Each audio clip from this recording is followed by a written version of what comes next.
Hello guys, nandito po kami ngayon sa Moiwo Beach at kami mangunguha ulit ng clams kasi low tide po siya. Nakita nyo naman, walang tao kasi mainit. Mostly ang mga Chinese ayaw nila ng mainit. Kaya kami ngayon ang titira ng mga clams. Charot!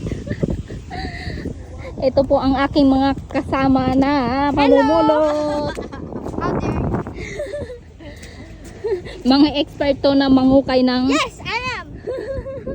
ng clams. Doon tayo, doon sa may lalaki na yun, marami yun doon, 'di ba?